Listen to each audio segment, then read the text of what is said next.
Bueno, mi nombre es Julio Taño, yo soy historiador, profesor de historia, abogado, eh, un estudioso profundo de la historia argentina. Voy a responder este cuestionario de acuerdo a mi leal saber y entender. Obviamente, para hablar sobre estos temas tenemos que tener una buena bibliografía, ¿no? Hay autores extranjeros como Bourdieu, el francés, Robert Potash, estadounidense, Julio Horacio Rouet, que pertenece a la historia desde el punto de vista liberal, es decir, es antiperonista. Tulio Alperindongui, con las mismas características. Y también tenemos otros libros afines, como La Era del Peronismo, de Abelardo Ramos. Tenemos un libro importante sobre el peronismo de Norberto Galazo. En fin, hay muchos autores que han escrito a favor o en contra. Y también son muy importantes los testimonios orales de personas que han vivido esta época y que yo siempre intenté conocer sus opiniones, porque es muy importante conocer la opinión in situ, en la situación, en la coyuntura y en el momento histórico. Algunas de estas personas han fallecido, pero tengo ese recuerdo inalterable sobre sus relatos, ¿no? Pregunta 1. ¿Qué sabe o qué ha escuchado sobre la Revolución Libertadora de 1955? Bueno, tenemos dos visiones sobre la Revolución Libertadora. A lo que les he escuchado, eran personas que han trabajado, que han sido dirigentes gremiales en esa época, y ellos nos cuentan me lo han contado, me lo han transmitido como un gran pesar, como que fue un movimiento cívico-militar, un golpe de Estado cívico-militar, en el cual se intentó despojar al país de las llamadas leyes obreras o conquistas sociales que el país había logrado.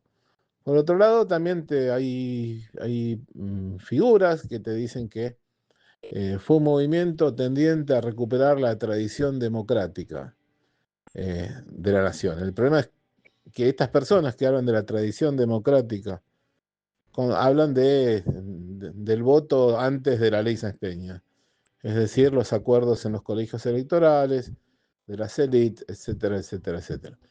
Creo básicamente que la Revolución Libertadora también fue llamada fusiladora por el grado de represión que existió sobre la gente, específicamente sobre el movimiento obrero. La pregunta 2. ¿Cómo cree que fue recibido el golpe de Estado por la sociedad en ese momento? Bueno, la sociedad evidentemente estaba partida. Perón había ganado todas las elecciones desde 1946. Eh, había ampliado el voto al incorporar a las mujeres, que era la mayor parte del padrón, a través de la Constitución del año 1949. Pero había un sector importante de la población que abominaba del peronismo. El peronismo básicamente implicó el avance social de sectores obreros que pudieron de a poco incorporarse a lo que se denominaría la clase media, ¿no? Entonces, yo diría que para un 60% de la población fue mal recibido y para el otro 40% fue como un alivio o fue como un desahogo frente a actitudes que a ellos no les gustaba, por ejemplo, a la sociedad rural, o por ejemplo, sectores industriales, o sectores relacionados con el comercio de importación y sobre todo el comercio de exportación de argentino.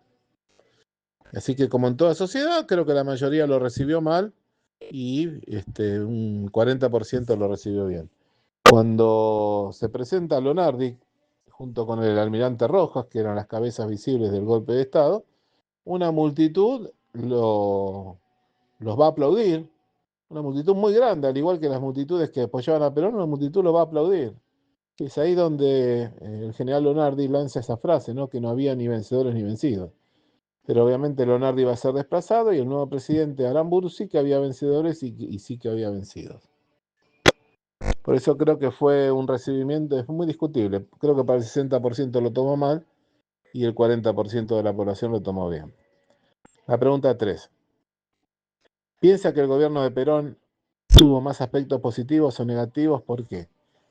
Y yo creo que gran parte de las reformas implementadas por Perón, ya como secretario de Trabajo y Previsión a partir del año 43, y que tuvieron jerarquía constitucional a partir del año 1949 con la constitución justicialista de ese año, creo que es muy positiva toda una legislación de tipo social, que permitía, que incorporaba los derechos sociales, los derechos del obrero, pero también tenía otras ventajas, que incorporaba también, por ejemplo, la gratuidad universitaria, que permitió que muchos hijos de hogares obreros puedan acceder a la universidad. Pudo permitir ese crecimiento intelectual generacional. Creo que hubo importantes logros a través de los planes quinquenales, una gran obra pública. Hay muchas escuelas, sobre todo en las zonas más pobladas, donde hay escuelas que se han hecho en su mayoría en la década de 1950, en el marco del primer plan quinquenal, por ejemplo. Se hizo el aeropuerto Ministro Pistarini, el aeropuerto de Ezeiza, se hizo ELMA, la primera flota comercial del Estado, en fin, hubo mucha obra pública, se nacionalizaron los ferrocarriles, que fue muy importante porque permitía la conexión de las distintas regiones del país. Los ingleses, que eran los anteriores propietarios, lo habían tornado, nucleado como un centro en la ciudad de Buenos Aires, y los ferrocarriles significaban soberanía y significaban comunicación del país. Fue muy importante la compra de los ferrocarriles, no fue compra de hierro viejo como promocionó la oposición, sino que, como dijo en su momento Scalabrini Ortiz o Scuch, se compró soberanía. También los teléfonos. En fin, yo creo que fue muy importante la política de nacionalizaciones, la política de obra pública y sobre todo la legislación social y laboral que hasta hoy día existe. En cuanto a los aspectos negativos, bueno, gran parte de la oposición, sobre todo los sectores más conservadores, se quejaban bueno, de la intromisión del Estado en temas privados, sobre todo los sectores más liberales, que es lo que rechazan la intervención estatal y son los defensores de la digamos, del libre juego de la oferta y de la demanda, que en realidad fueron quienes han pedido la disolución de esos derechos sociales, ¿no? Y también se hablaba de falta de libertad, porque entre otras cosas, eh, los diputados, senadores consideraban que no tenían acceso a los medios públicos para expresar sus ideas, en fin, creo que el balance da positivo. La pregunta 4. ¿Qué significa para usted la expresión peronismo sin Perón? Bueno, Perón emprende un largo exilio a partir de septiembre de 1955. Ese exilio, Perón va a estar un tiempo en Paraguay, Panamá, República Dominicana, Venezuela, y finalmente en España, donde el dictador Franco le va a dar asilo en el barrio de Puerta de Hierro, en Madrid, hasta el año 1970. Es decir, Perón va a estar exiliado 18 años. El problema es que Perón se va, pero quedó el peronismo, y el peronismo sin Perón implicó la resistencia del peronismo a la dictadura, la resistencia del peronismo al autoritarismo, la resistencia del peronismo al avasallamiento de los derechos. Entonces, ese peronismo sin Perón va a luchar para que Perón vuelva, ¿no? De hecho, la frase era lucha y vuelve.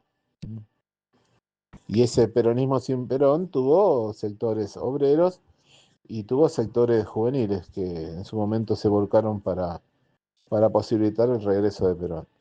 También este peronismo sin Perón impidió, por ejemplo, que la constitución del año impidió que, que sean eliminados los derechos sociales.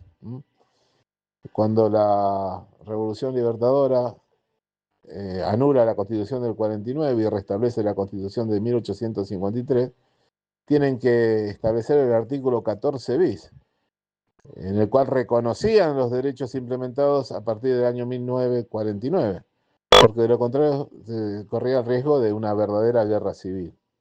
Entonces, ese peronismo sin Perón luchó por el regreso de Perón y por mantener las conquistas sociales logradas, ¿no? Pregunta 5. ¿Qué importancia cree que tuvo el movimiento obrero en esa época? Bueno, el movimiento obrero es fundamental. El movimiento obrero eh, establecido a través de la CGT, las 62 organizaciones, los diferentes sindicatos, como por ejemplo la UOM, que era el sindicato más poderoso, era una época de mucho trabajo, de mucho mercado interno, y fue muy importante la lucha de los obreros para conservar los derechos. Hubo dirigentes muy importantes, ¿no? Augusto Timoteo Bandor fue uno de ellos, eh, José Alonso, José Ignacio Rucci. ¿Mm? Los tres tuvieron una muerte violenta, fueron asesinados, ¿no? Pero fue muy importante el movimiento obrero en esa época. La 7. ¿Qué cambios trajo la revolución libertadora en la vida cotidiana de la gente? Bueno, en principio, como había señalado, el peronismo había ganado la mayor parte de las elecciones, había incorporado a la mujer en los derechos políticos, por lo tanto, gran parte de la población era peronista y se había establecido un artículo, el artículo 4161, que establecía la prohibición de nombrar a Perón. Nombrar a Perón significaba que podías ir preso en un plazo entre 6 meses y 3 años. También se prohibía la entonación de la marcha peronista o de la marcha Evita Capitana. Solamente se lo podía nombrar a Perón para insultarlo. Entonces, ese movimiento dictatorial y autoritario estaba en las calles, permanentemente estaba en las calles. Y se aplicaba sobre todo para el peronismo, ¿no? En junio del año 1956 hubo un intento para restablecer la democracia. Era un intento también cívico-militar que termina con el fusilamiento del general Valle, de decenas de suboficiales, y con los fusilamientos de José León Suárez, que fueron magníficamente relatados por Rodolfo Walsh en Operación Masacre. Entonces, para gran parte de la población, en la vida cotidiana, implicaba eso, implicaba autoritarismo. Eh, en cuanto a los sectores más importantes o sectores afines al gobierno, que estaban relacionados fundamentalmente, como dije, la sociedad rural, los grandes empresarios, el sistema financiero, ellos tuvieron una libertad, entre comillas, la libertad que ellos querían, ¿no? Buscaron una libertad fundamentalmente una libertad de mercado que se va a establecer, entre otras cosas, con la llegada del primer préstamo del Fondo Monetario Internacional, etcétera, etcétera. Pregunta 8. ¿Cree que la represión y la censura fueron elementos centrales de este gobierno? Porque, bueno, un poco está relacionado con la pregunta 7, ¿no? Sí, sí, creo que hubo una represión inusitada. Reitero, nombrar a Perón implicaba ser detenido, ser condenado, o llegar a la cárcel, ¿eh? Y la censura ni hablar. Escribir, la censura se aplicaba en todo ámbito. Era una dictadura cívico-militar, que utilizaba los peores argumentos que ellos acusaban al peronismo, ¿no? Por ejemplo, se acusaba a Perón de ser un dictador, o de ser un demagogo, y Perón había ganado limpiamente todas las elecciones, ¿no? Una vez un historiador argentino, Tulio Alperindongui, hasta justificó el bombardeo a Plaza de Mayo de junio, del 10 de junio de 1955, argumentando que, bueno, que fue un hecho desesperado ante la falta de libertad, como que bombardear una ciudad abierta era algo justificable, ¿no? Y recuerden que en ese atentado hubo miles de víctimas, ¿no? Además de 300 personas muertas. Pregunta 9. ¿Qué papel le asigna a la resistencia peronista en los años posteriores al golpe? Y la resistencia fue clave.